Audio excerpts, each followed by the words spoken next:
Howdy everybody, Zane here, and today I'm going to do a review of the strings I have just put on my guitar, and they are GHS Boomers 10 to 46 gauge, and they are round wound strings. For the stuff that I like to play on my Telecaster, I like gauge 10 to 46 strings. For me, they're the perfect sort of, thickness. I like the tension. Anything lighter, I'm at risk of breaking a string if I play blues, and anything heavier, I find it really hard to do all of the kind of country double stop bendy stuff. So for me, they're a perfect set, and I really like the GHS tonal. They've got this bright, wiry pop to them. They age quite well. After 2 or 3 weeks, they start to sound a bit like flats. And because sometimes, I try and get as much life out of a set of strings as possible, I go with that, and I end up playing a little bit more jazz.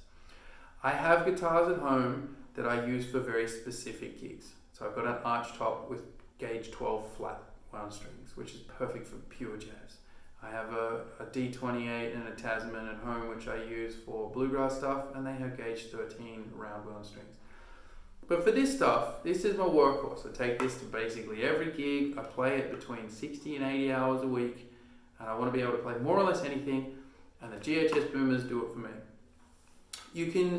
I'll give you a little bit of a taste of different sounds. You heard the country stuff initially. It's got that great wiry pop to it,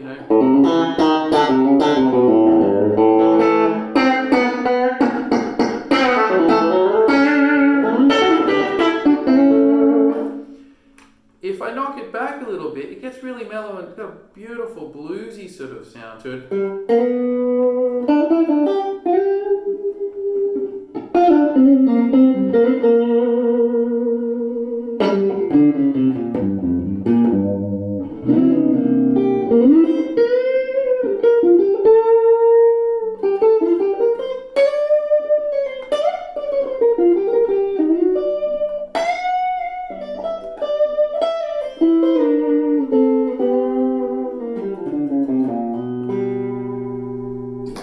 Great for that stuff.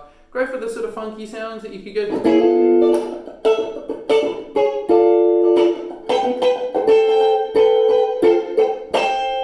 Or more of a rockabilly, rock and roll.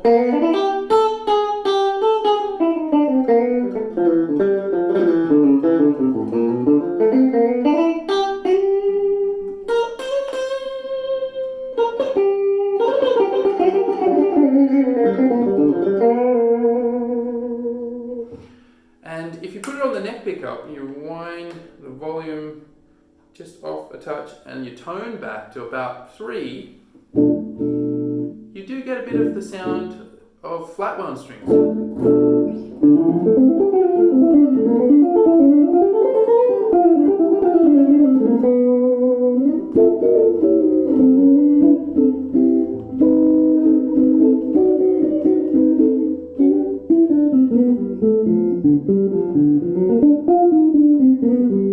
Particularly if you use your thumb. I've played lots of different types of strings before. D'Addario XLs do a similar thing, sort of Ernie Ball Slinkies. Just recently, for probably the last 18 months, I've been playing GHS.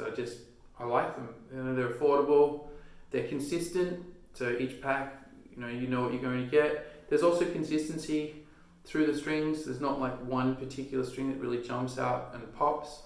They're just really good, so check them out. I don't have an endorsement with them or anything, so I'm just offering my opinion because people always ask me what gauge do I use, what brand, and I figured if I make a video and I put it out there, then you can just source it for yourself. Hell, buy a packet. They're only about $7 or $8. Try them, see if you like them, and obviously each guitar is going to react slightly differently. I've got my Telecaster set up with sort of like a medium low action. I don't know if you can tell roughly. That's sort of what we're kind of going for here. And as for the amp that I'm going through, it's going through this thing, the Mega. Direct in, it's a pretty honest tone. If you want to really get a pretty sort of, it's like looking in a mirror, see what you're really capable of doing. Leave your effects at home, no reverb. nothing. So let's play a little bit, and then I'll see you next time. Please follow me, Instagram, RevDrZ, hit subscribe on the YouTube channel, and Zane Banks on my artist page, and there'll be plenty more stuff like this.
See you next time.